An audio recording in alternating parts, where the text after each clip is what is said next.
Oggi abbiamo organizzato una fitta serie di momenti, di iniziative nell'ambito di quella che è la Giornata Nazionale delle Università, che la CRUI, la Conferenza dei Rettori delle Università Italiane, ha voluto organizzare oggi, 20 marzo, peraltro è la Giornata Internazionale della Felicità, non so se c'entri qualcosa, però potrebbe essere, e ha voluto organizzare per rimarcare, per sottolineare il ruolo che le università svolgono in questo paese e nella nostra società.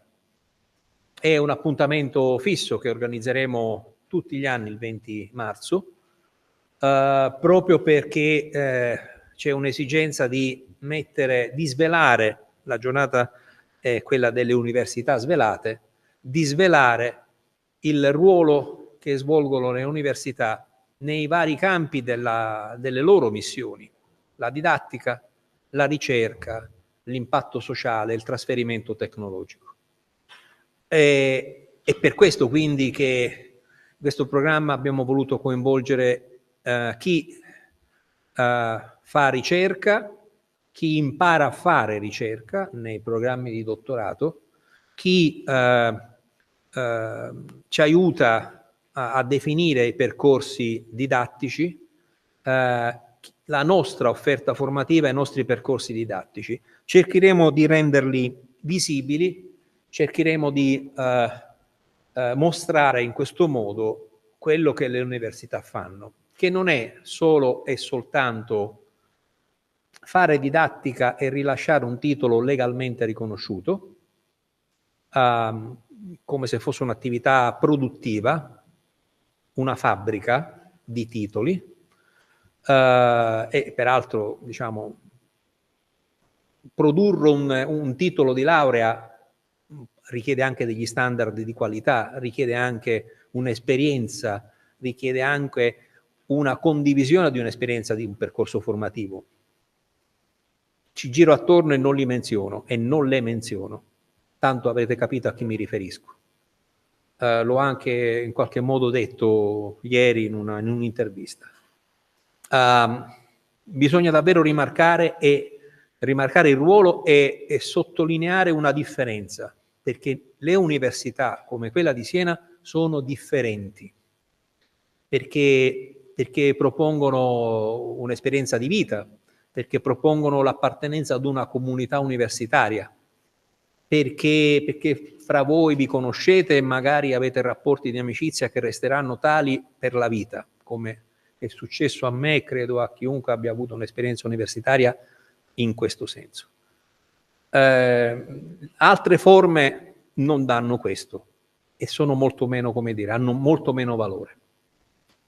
Questa giornata, la prima giornata nazionale dell'università, ha ricevuto il supporto del Presidente della Repubblica, Sergio Mattarella, oltre che il supporto ovviamente del Ministero e del Ministro Anna Maria Bernini. Mi faceva piacere darvi lettura del messaggio del Presidente della Repubblica che mi è stato trasmesso dalla Presidente della CRUI, la professoressa Giovanna Iannantuoni, proprio stamattina. Rivolgo il più caloroso saluto a tutti i partecipanti all'evento Università Svelate, che si svolge per celebrare la prima giornata nazionale delle università istituita dalla Conferenza dei Rettori delle Università Italiane. Svelare le università significa mettere in rilievo il ruolo cruciale svolto dagli atenei nella formazione culturale dei giovani e dunque nello sviluppo della Repubblica. Significa rafforzare le connessioni tra centri di cultura e ricerca e comunità, contribuendo alla diffusione della conoscenza, alla partecipazione alla vita pubblica, al consolidamento della coesione sociale. Significa saper guardare al futuro. La promozione dello sviluppo della cultura e della ricerca scientifica, principio fondante sancito dalla Costituzione, trova nella preziosa attività degli Atenei un propulsore privilegiato per la crescita del capitale umano, vera forza del Paese. Oggi, aprendo al pubblico le strutture, i complessi monumentali e museali in cui hanno sede, le università colgono l'occasione di mostrare la loro missione, incrementando la loro stessa identità. A tutti gli Atenei va l'apprezzamento per la loro attività e l'auspicio che continuino ad essere, come lo sono stati nei secoli, fattore di coesione e innovazione. Firmato Sergio Mattarella, e credo che lo possiamo ringraziare.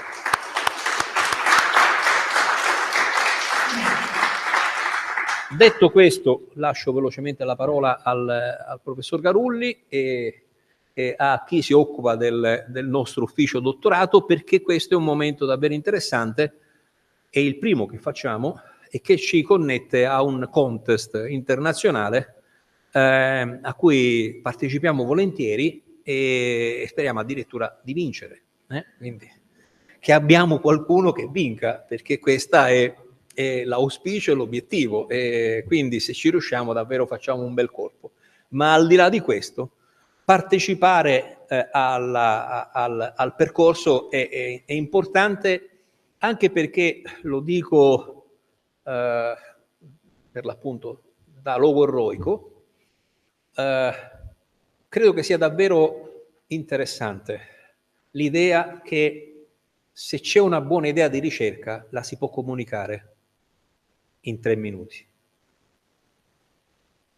Se riusciamo a fare questo esercizio, che è un esercizio difficile, mi rendo conto, ma se un'idea è forte la si può comunicare in 3 minuti. Non è male.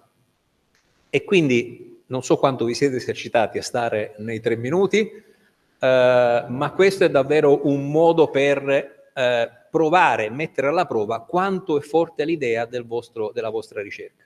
Se ci riuscite in 3 minuti e riuscite a trasmettere quanto è relevant l'idea della ricerca, quanto è impactful l'idea della ricerca, vuol dire che c'è sostanza, che non ci girate attorno. E quindi, peraltro, farlo anche in inglese davanti a una videocamera richiede anche che sappiate essere convincenti, cioè che sappiate arrivare dentro a quell'occhio lì, che poi verrà ripreso e sarà magari premiato. Quindi giocatevela, giochiamocela tutte e tutti insieme. Buon contest.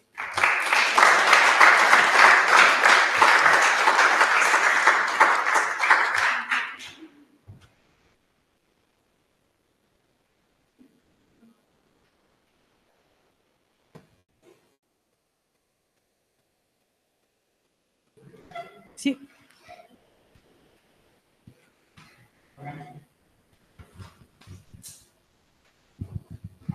Okay, so I will switch to English. Good morning, everyone, and it's my pleasure to welcome you to the first edition of the 3-minute thesis competition of the University of Siena. I would like to thank the rector that has to go because, as he said, we have several activities today within the National Day of the University in Italy. And as you see from that logo, this is organized by the Coimbra Group. I don't know if you are familiar with the Coimbra Group. It's a group of 40 universities in Europe, and Siena is among them. And they organize many things, and one is this 3-minute thesis competition, to which about 25 universities of the group participate. So you know what are the rules. Today we will have our local competition, and then we will award one of you, and the winner will participate together with the winners of all the other universities in the selection of 3 presentations at the European level. And the 3 presentations selected, the 3 candidates will be invited to the National Assembly of the Coimbra Group that will take place in Finland in June. So I hope that someone will go to Finland in June. As the rector said, we do it for the final victory, but we do it mostly for the ability that you will show to convey the message of your research in 3 minutes. We all know that you have done a great job, that research is a very strong effort that lasts for years, and so it's a little bit cruel to ask you to concentrate this effort in just 3 minutes, but it's something that is required. Along with your ability to do good research, it's required also the ability to speak to a larger audience. Today we are online streaming. I don't know how many people are connected. We welcome them too, and they will be able to listen to your presentation and to watch your slide and to understand what you have done in these 3 years. So I would like to thank a bunch of people that made this possible, all the team, Tiziana and Elisa and Marco, who is shooting the presentations. And I would like to introduce the committee that will evaluate your presentation. We have Professor Alessandra Viviani, Chiara Franciani, Claudio Gomarsini, and Paolo Pin, and myself. And but most of all, I would like to thank you, because you have been so kind to participate in this first experiment, and so we to participate in this challenge, and we look forward to hear your presentation, and we hope that that will pave the way for many other PhD students that will participate in the next years. Okay, so I leave the floor to Tiziana that will explain all the things that I forgot to say. Thank you also from my side for being here, for mainly to all the candidates, as Professor Garrugli said, and to the professor who accepted to be in the jury and to evaluate your presentation. Here is also the responsible of my office, Dr. Milena Fadda, and we are, besides of colleagues from the doctoral office, thanks to everybody. And it is important, I only want to remark that we've been participating in this Coimbra Group University Network for many, many decades, since from the beginning, I would say. And that is the objective that we have in mind, to be there for the General Assembly in June, is something really special. I had a chance to be there for some occasion, on some editions, and it is very challenging, a very good window for your research results. So I think it's time to start with the presentation, if Marco is ready. Normally, we said that candidates should stay here. Is this still valid? Yeah, okay, so there is a sign here on the floor. You should stay here, not move much. Over there is a countdown, 3 minutes time. So you can have a look at that while having your presentation. But it is important that none of you close or makes any noise during the video filming, during the 3 minutes. And after each of you, I will introduce the next. So we will have the time to start again and to make the new presentation. Everything is clear? Okay. So I would go in the alphabetical order. And so in this case, the first one is Giulia Cassioli. I took the wrong paper.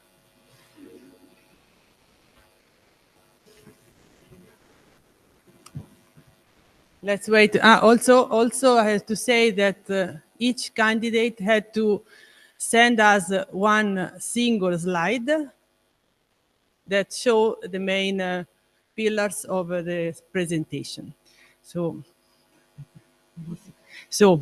let's start with Dr. Giulia Cassioli, and the title of her pitch is Decoding the Transcriptome Gene Expression Profiles in Acute Ischemic Stroke Patients. Thank you. Good morning, and thank you for this opportunity to share my research journey with you all. Over the past 3 years, my focus has been on acute ischemic stroke, a condition that tragically claims lives and also amplifies the global rate of disability.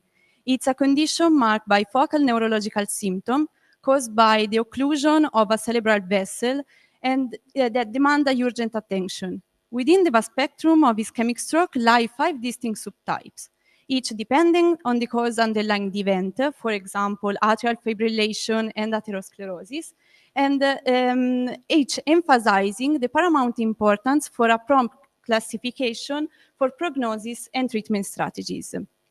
Amidst the complexity of the event arises a question: can we identify specific genetic characteristics unique to each subtypes and craft a personalized, tailored treatment strategies for our patient?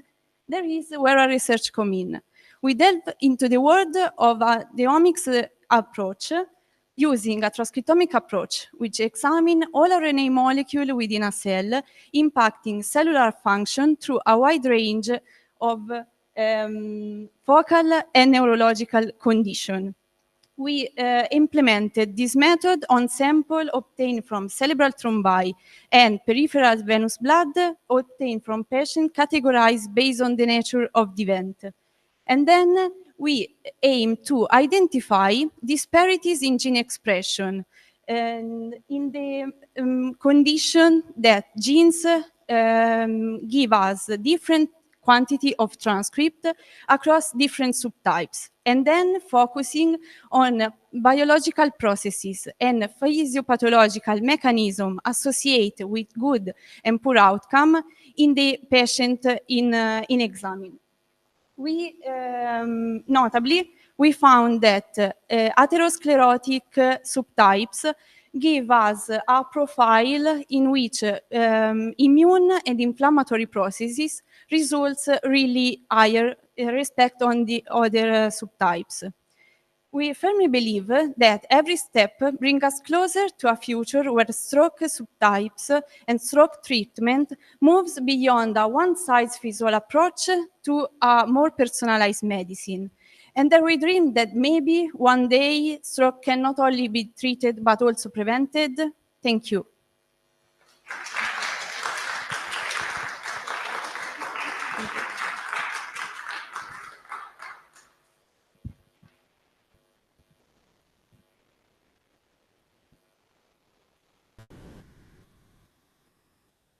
So the next candidate is Edoardo Conticini. Dr. Edoardo Conticini will present the pitch titled "The Role of Novel Laboratory Markers for Diagnosis and Monitoring of ANCA-associated vasculitis." Thank you. Good morning. Thanks for the opportunity. Shall we start? Yes, thank you. So I'm going to discuss with you the rare feature of a rare disease, because I'm going to talk to you about ANCA-associated vasculitis, which is rare diseases, vasculitis, autoimmune condition, which can potentially involve almost all organs or system. And it's noteworthy that this condition can affect the kidney, lungs, central, peripheral nervous system, but in particular, the most affected organ are lungs. And I'm going to discuss about a rare feature of ANCA vasculitis, which is an interstitial lung disease in course of this condition. Interstitial lung disease is rare but quite feared. So we do not have an idea about how to diagnose this patient, how to stratify this patient, how to monitor this condition. Therefore, I'm going to propose you two novel biomarkers, which are KL6 and CD163 for the monitoring of these patients.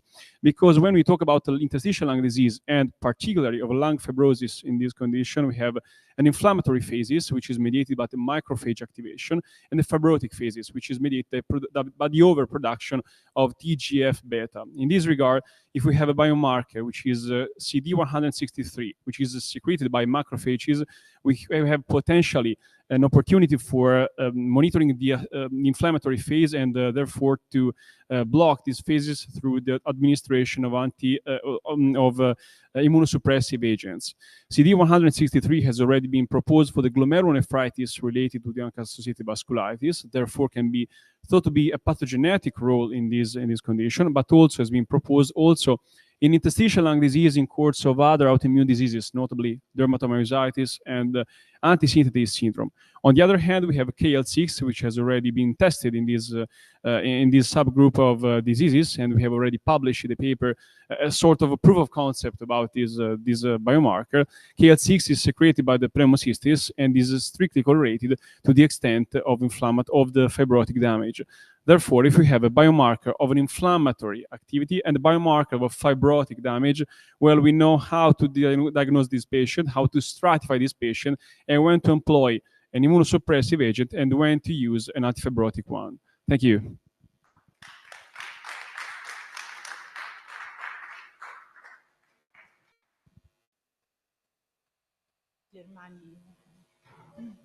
Germani. So next candidate is Dr. Serena Germani.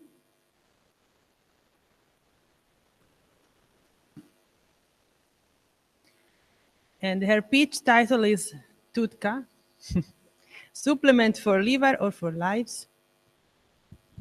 Good morning and thank you, everyone. Are we ready to start? So, 1 in a million is the chance that a person has to win the lottery if it buys 6 tickets a week for an entire year. And everyone will be pleased to be that 1 in a million.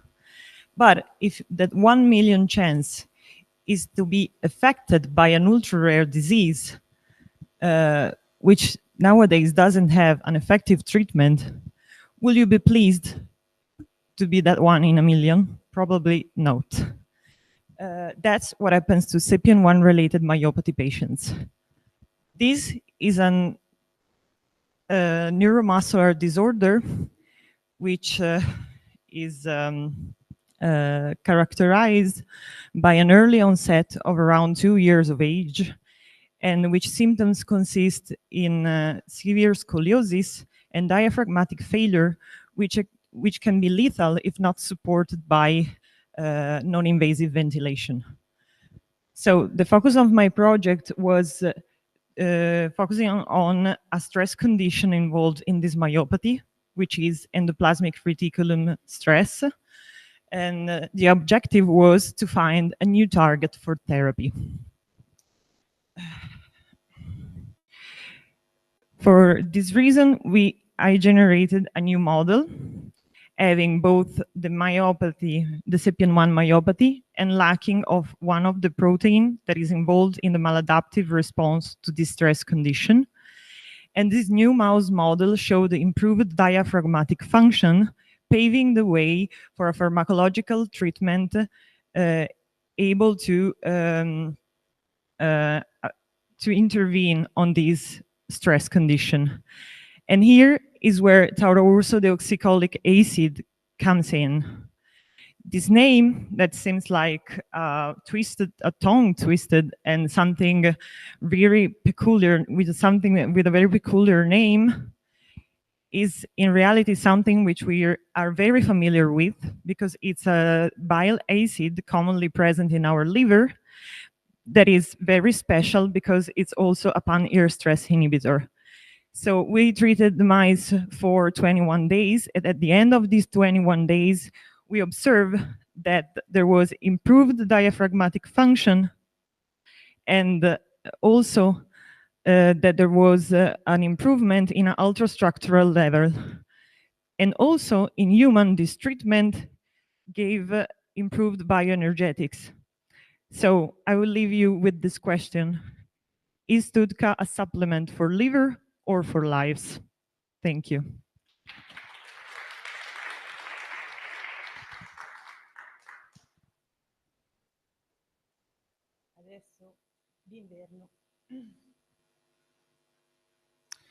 So next candidate is Dr. Giuseppe Alessio D'Inverno, and his speech is titled AI Models, They Work, but Why? So good morning, everyone. I will start asking some questions. Would you be comfortable sitting in a self-driving car knowing that the artificial intelligence that controls the car works very well, but we don't have a clue about why it works well?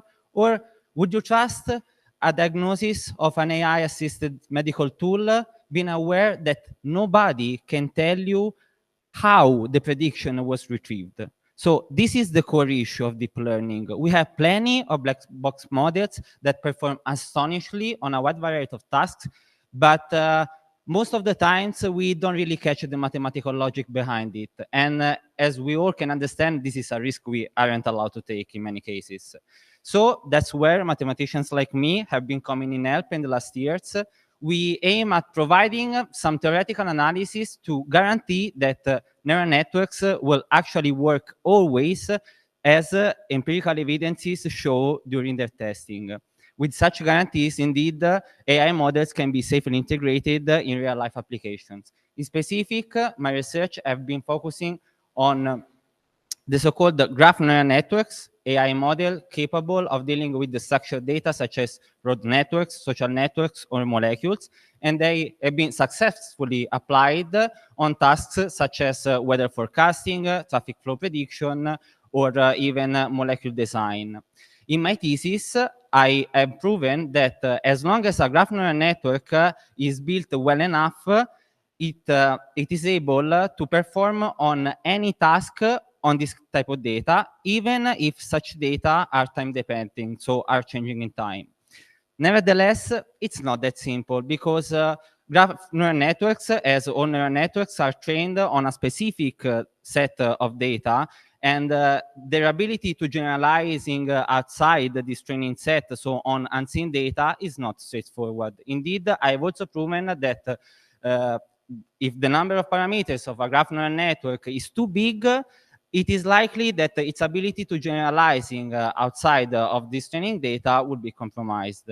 Of course, I've tested my theoretical result with an experimental validation that basically has confirmed the applicability of such results. These mathematical insights can help us to design a graph neural network that finds a balance between its expressiveness, so its performance ability, and its ability of generalizing outside the training data. Therefore, if we take into account such theoretical insights, we can safely integrate the graph neural networks, such as other neural networks, in a safe and efficient way. Thank you so much.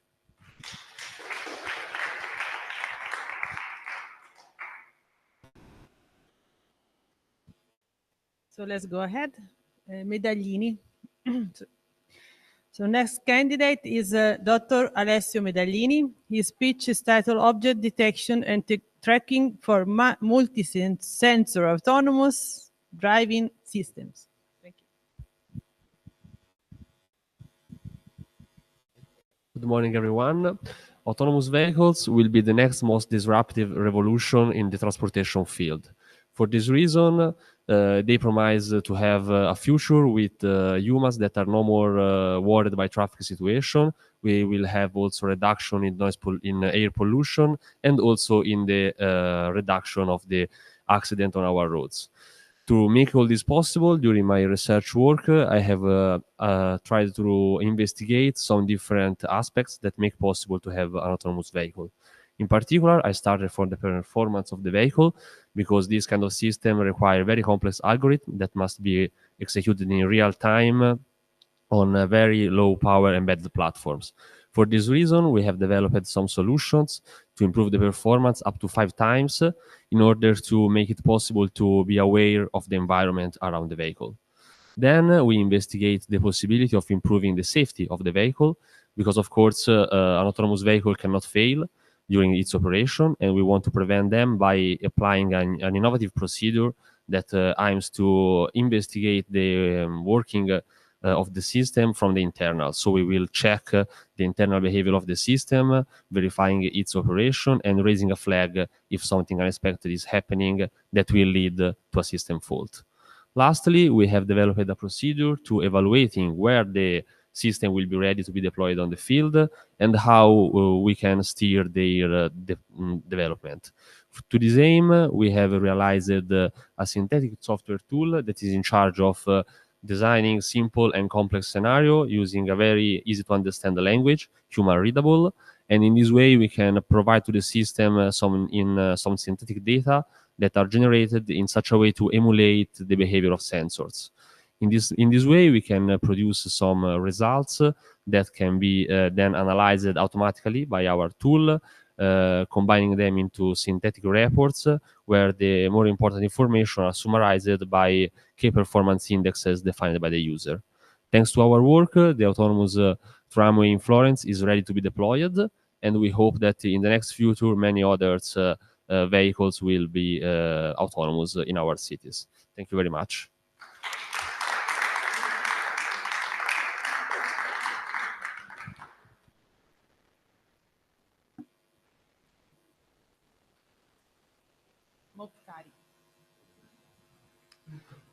So next candidate is Dr. Pardis Mokhtari, and her pitch is titled Characterization of Human Monoclonal Antibodies against Neisseria and cognate antigen discovery. Thank you. Okay. Hello. Okay. So have you ever heard of idiom kill two birds with one stone? It means accomplish two goals with single action. Imagine how beneficial it would be to receive a shot of vaccine in order to be protected against disease A, and later on you will be announced you are also protected against disease B. Wouldn't be awesome? Of course it is. My thesis was established based on a similar scenario of two birds and one stone. You might heard of a vaccine called Bexsero, which has been designed against meningitis disease. In 2019, a researcher found out 30 to 40 people who have been vaccinated with this Bexsero. They are also protected against another disease, which called gonorrhea. Gonorrhea, it's a sexual transmitted disease caused by Neisseria gonorrhea. And WHO says over 80 million of people are affected by this bacteria yearly. There is no validated vaccine against it. And on top of all this bacteria start to be resistant against most of available antibody. So this is the time to do action and develop a specific vaccine against this bacteria. In my study, I tried to understand what is inside the Bexsero which causes protection against Neisseria gonorrhea. Answering to this important question could lead us to develop a vaccine. Reverse vaccinology was the main key methodology that I use in my thesis. In simple definition, when your body reaches a vaccine or pathogen, it will start to make a weapon against that pathogen or vaccine. And we call those weapon antibodies. So by tracking back this process, we could find what's intrigue our body, and we could find our answer. So Bexsero vaccine was the stone toward these two birds. And by taking advantage of reverse vaccinology, we could discover a potential protein which can make an important role to develop a vaccine against Neisseria gonorrhea. Thank you.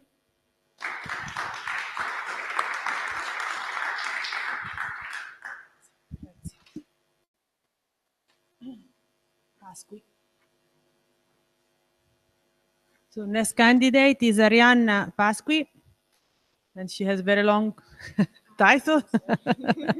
MECP2 gene mutation in Rett syndrome proteomic approach. Investigation of molecular mechanism involved in oxidative stress. Thank you. I try to summary. Hello, everyone. Okay, thank you. Good morning. My PhD project was focused on Rett syndrome. That is a neurodevelopmental disorder, and it is a rare genetic disease caused by MECP2 gene mutation. But several studies suggest that nonetheless there are so many patients regarding this MECP2 gene mutation. The same patients can have several severities degrees of this syndrome. For example, some girls, because mostly patients are affected are girls, can't eat properly or can't move autonomously, and while other ones can do all these functions. So I tried to link and to find a correlation between Rett genotype, so the specific mutation belonging to the same gene, and to link so this specific gene mutation to a consequences from a biological point of view, connecting these to the symptoms, so linking Rett genotype and phenotype. And the aim was to try to stratify Rett patients, paving so the way in the future for precision medicine regarding genetic disease, in this case, Rett syndrome. Because, you know, even if patients can come from the same disease, mostly in the case, they don't have the same symptoms, so maybe they should have a different target regarding drugs or other cure. That's it. Thank you.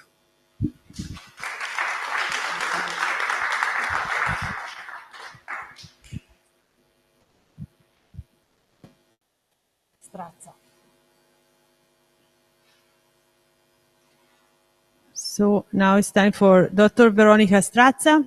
Her speech title is Human Monoclonal Antibodies from Single Cells, Two Approaches in the Context of Infectious Disease. Thank you.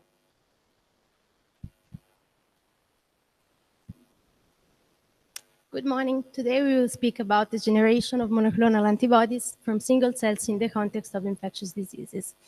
So first of all, what are antibodies? We can say that antibodies are generated from our adaptive immune system to protect ourselves from antigens. But what are antigens? Antigens are those foreign material that enter our bodies, such as viruses, fungi, allergen, venoms, and so on, against we want to fight to protect ourselves. So these antibodies are produced from specialized white blood cells, B cells that are plasma cells, or memory B cells that then differentiate into plasma cells. And MABs, or monoclonal antibodies, are antibodies produced in laboratory from a single clone. Here we have two examples. One, the samples was taken from recovered SARS-CoV-2 patients, and we took out their white blood cells and we max sorted through a ferrofluid technology the CD138 positive cells. So we consider them as antibody secreting cells, and then we sorted them for their antigen specificity, thus obtaining single cells from which we can derive these monoclonal antibodies. In the second case, instead, we took samples from volunteers vaccinated against a leading candidate vaccine against malaria, in particular against Plasmodium falciparum, and we isolated their white blood cells, and then we sorted this in this case, so fluorescent activated cell sorted, antigen-specific memory B cells. And in both cases, we isolated cells to obtain MABs, isolated for their specificity. So we then amplified the DNA, and then we produced this MAB in laboratory. And we were ready to analyze also these amazing molecules and to know more about the immune system. And this is important in case of an emerging disease, such as the SARS-CoV-2 case, or then to gain more insight of the immune system, which is very important in case of a new vaccine, such as the malaria case, so to improve the generation of this vaccine. And for instance, if we have also some good candidates, we can have the chance to develop research and diagnostic tools. So we have two different technologies to develop the same fantastic molecules, which are MABs, to have more information and to improve probably the human health. Thank you.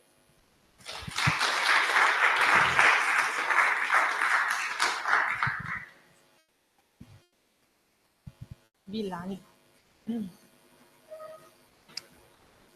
So next presentation will be from Dr. Alberto Villani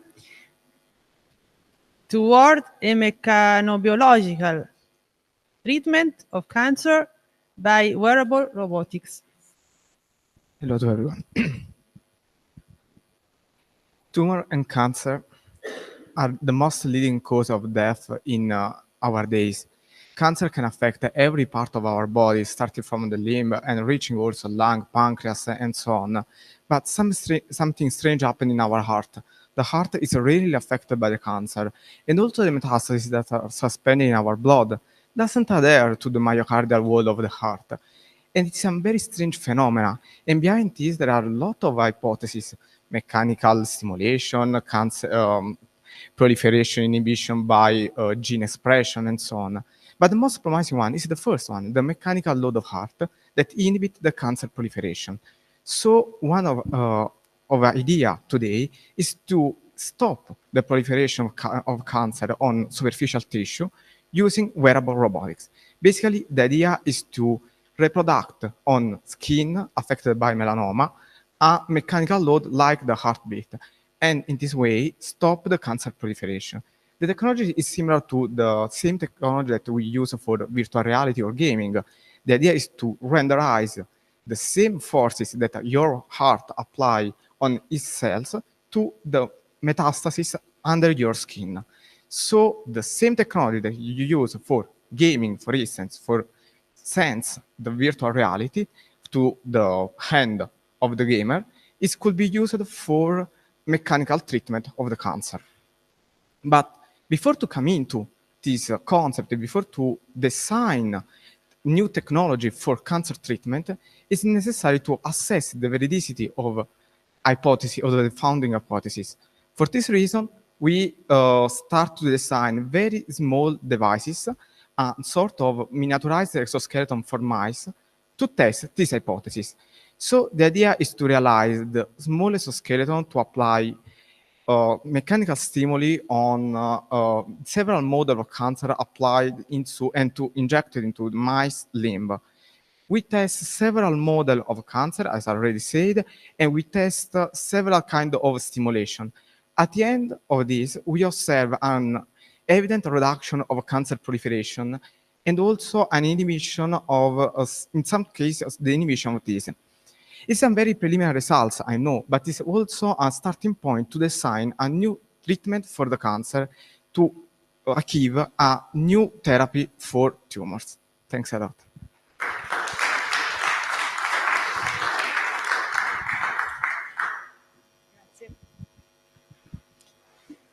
So now the last in the alphabetical order, Dr. Victoria Zucconi Galli Fonseca, and her speech is really long title and quite complicated to me. Isolation, selection, and characterization of potent human monoclonal antibodies against pan-drug resistance, ST147-NDM, Klebsiella pneumoniae, or something like that. Thank you.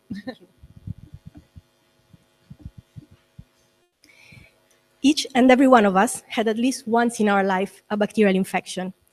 Sometimes it goes away on its own, but let's face it, we all had to take antibiotics occasionally to help us recover and feel better again. That is something that we take for granted, and it sounds simple and logic, right? Well, it would be if bacteria weren't very smart organisms. Sometimes bacteria can mutate and evolve so that they can overcome the effects of antibiotics and become antibiotic resistant and survive. Antimicrobial resistance is one of the top 10 global health threats of the 21st century. And if not addressed, it could lead to 10 million deaths per year by 2050. That is equal to the mortality rate of cancer, which is why this growing problem demands action at the global scale. For my PhD, I focus my efforts in finding new therapeutic solutions against a specific subtype of a bacterium called Klebsiella pneumoniae that became resistant to all classes of antibiotics. Don't panic, it is an opportunistic pathogen, meaning that it is usually harmless in healthy hosts, but it can become very dangerous in immunocompromised hosts, pregnant women, and newborns, which is why it easily spreads in hospital settings. So you may wonder what we can use if no antibiotics work. One way, which is what I have focused on, is the use of monoclonal antibodies. Monoclonal antibodies are naturally produced by our immune system, but can also be administered as a medicine, giving a boost to our immune response. They're already being widely used as a therapy against cancer and against viruses. So for my PhD, I developed a work pipeline to isolate, identify, and recreate in the lab monoclonal antibodies that could kill the specific antibiotic-resistant subtype of Klebsiella pneumoniae that has been causing an outbreak in the hospitals around the Tuscany region in Italy.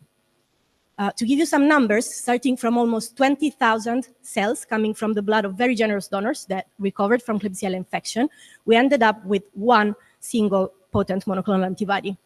This monoclonal antibody showed very promising results in vitro, meaning that it has the ability to kill in different assays that we perform in the lab day by day, but it also was very promising in vivo, meaning that if we treat mice that are undergoing a Klebsiella infection with this monoclonal antibody, they will have way better chances to survive. So together with this, I also focus on finding specific factors of Klebsiella that could be used for therapy and vaccine development. And hopefully the findings of my PhD will help in the fight against antimicrobial resistance by being translated to other bacterial species. Thank you.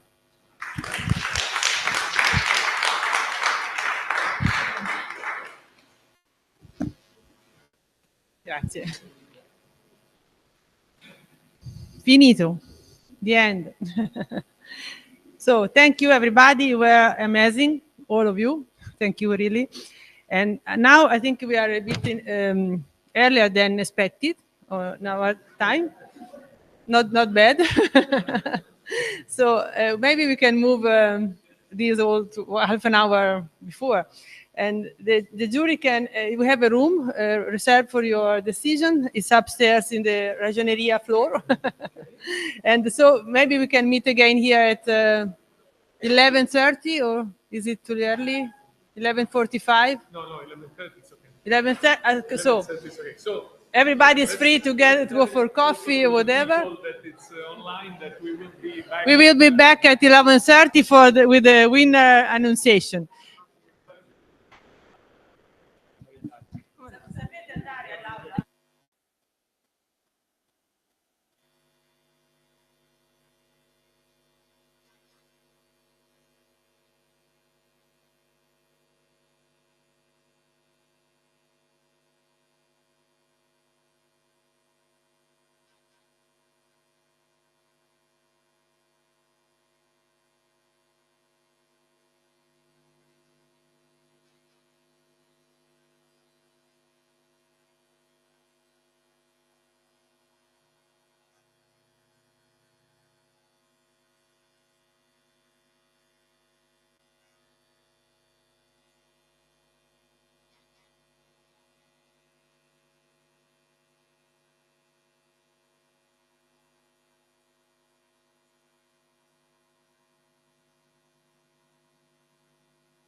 Okay, welcome back. Okay, first of all, let me thank you all once again, because I think it's been nice. You did a great job, and your effort has been really appreciated. I also thank the committee. I hope it's been a nice experience also for you. And so now we are going to announce the winner, and then we will make a picture with the winner, and then we will have a small gadget for every one of you, and we will make a picture all together. Okay? Okay, so I hope there is someone who's going to take the picture. Okay. Otherwise, it's a bit difficult. Okay, so the winner is Vittoria Zucconi Galli Fonseca.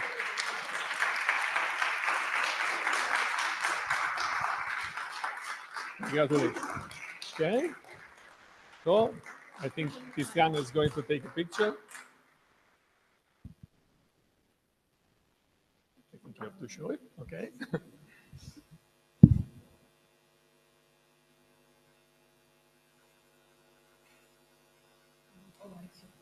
Okay, congratulations. And then?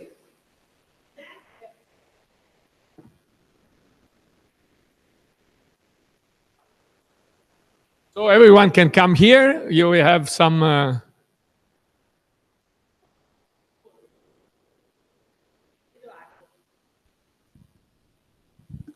Okay.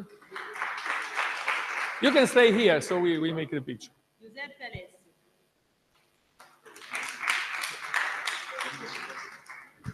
Alessio Medaglini.